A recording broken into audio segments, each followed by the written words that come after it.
Como ouvir a Deus em tempos difíceis? Segunda coisa, não deixe a visão espiritual se apagar. Certo dia o sacerdote Eli, cujos olhos já começavam a escurecer-se a ponto de não poder ver, estava deitado no lugar de costume. O lugar de costume era próximo ao templo, próximo à arca do Senhor. Ele estava próximo à presença de Deus, mas a Bíblia diz que os olhos dele já estavam se escurecendo a ponto de não enxergar mais. Como que eu posso ouvir a Deus em tempos difíceis? Não deixando as nossas vistas se apagar, não deixando os nossos olhos espirituais se fecharem.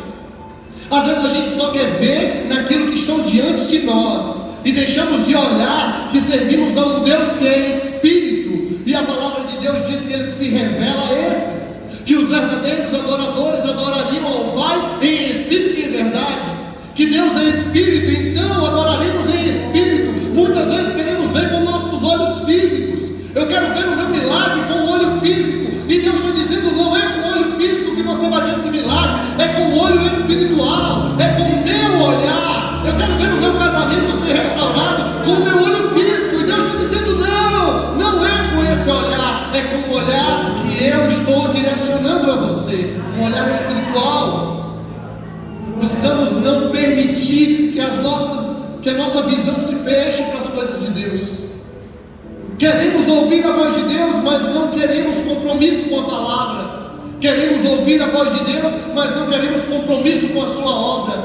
Queremos ouvir a voz de Deus, mas não queremos viver uma vida de santidade. Vivemos como Ofni e Finéias. Venho ao culto, posto no stories, demonstro para alguém que eu estou servindo a Deus, mas quando chego dentro de casa, trato a minha mulher como um lixo. Venho para a igreja, muito bonito e arrumado, pareço um homem de Deus, pareço uma mulher de Deus, mas quando saio deste lugar, vou mergulhar na pornografia. Somos muito bonitos por fora, mas quando saímos daqui, vamos viver a mentira, a falsidade, a idolatria e tudo aquilo que nos afasta de Deus. Como que eu vou ouvir a voz de Deus se eu não quero abrir mão do pecado? Como que eu vou ouvir a voz de Deus se eu não quero abrir mão dos velhos costumes carnais que eu pratico, mas que ninguém vê? O Senhor está trazendo uma palavra para você hoje. Se você quiser ter uma vida diferente, é chegar no tempo de abrir mão do pecado, de abrir mão daquilo que te afasta de Deus. Eu quero ouvir a voz de Deus, então não deixe os teus olhos se fechar diante do Senhor. Ele te trouxe a este lugar não por um convite, não por um acaso, mas porque Ele queria que você ouvisse essa palavra, dizendo: abra os olhos espirituais diante de mim, para enxergar aquilo que eu tenho para você. Como que eu posso ouvir a Deus em tempos de dificuldade? É muitos de nós estamos perdendo a nossa visão espiritual, porque estamos desconectados das coisas de Deus. Estamos distantes por causa da rotina, do pecado, das redes sociais, dos filmes ilícitos, de tudo aquilo que só você e Deus sabe que você comete. E Deus está dizendo: eu quero me relacionar com você, eu quero falar com você, eu quero levar a minha voz até você, mas você vai ter que abrir mão da vida e do ministério de Ofni e Finéias. Terceira lição que a gente aprende aqui é que eu preciso permanecer perto da presença de Deus. Pastor, o verso 3 diz: também Samuel estava deitado no templo do Senhor, onde estava a arca da aliança, antes que a lâmpada de Deus se apagasse.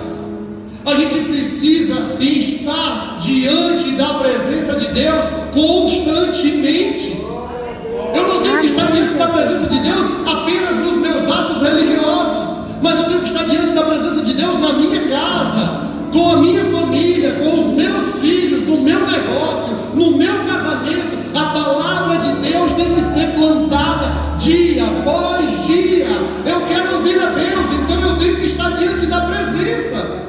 Mas eu quero ouvir a Deus, eu estou diante de presenças malignas, como os filhos de Eli, de Ofni e Finéias. Eu quero ouvir a Deus, mas na segunda-feira eu pratico aquilo que desagrada a Deus.